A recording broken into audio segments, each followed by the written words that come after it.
A small cut on your finger. In the world we actually live in, you clean it, maybe slap on a plaster, and forget about it within a day or two.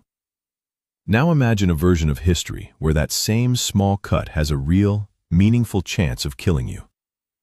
That's not science fiction. That was simply reality for the entire span of human history until less than a century ago. In September 1928, a Scottish scientist named Alexander Fleming returned from holiday to his notoriously messy laboratory in London.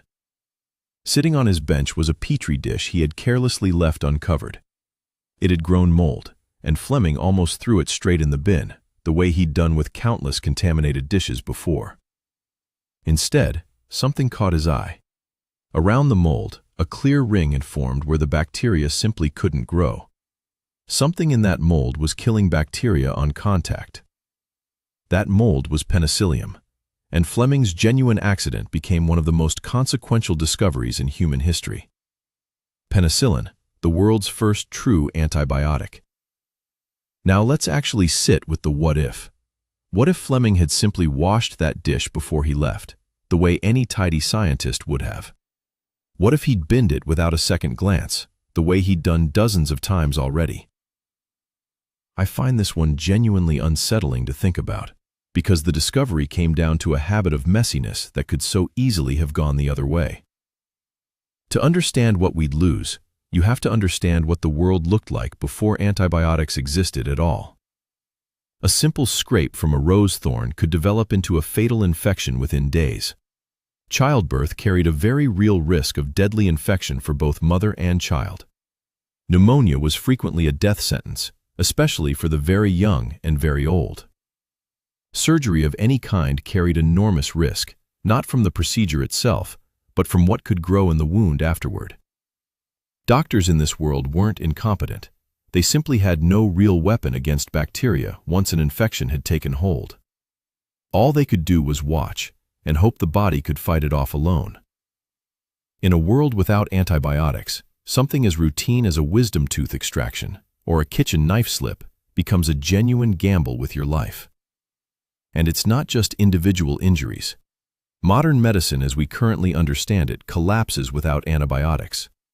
Organ transplants, which require suppressing the immune system, become essentially impossible because patients would have no defense against ordinary bacteria. Chemotherapy, which also weakens the immune system, becomes drastically more dangerous. Even routine procedures like cesarean sections or hip replacements become high-risk gambles rather than safe, everyday medicine. Life expectancy in this counterfactual world would almost certainly look dramatically different. Some historians and epidemiologists estimate antibiotics alone added years, possibly decades, to average global life expectancy across the 20th century. Here's the detail that genuinely stops me every time I think about this one. Fleming himself, later in life, actually warned the world about something else entirely.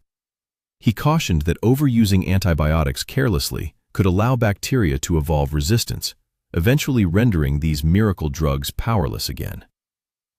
That warning wasn't hypothetical. Antibiotic-resistant bacteria are a very real, rapidly growing problem today, driven substantially by overuse and misuse of the very drugs Fleming's accident gave us.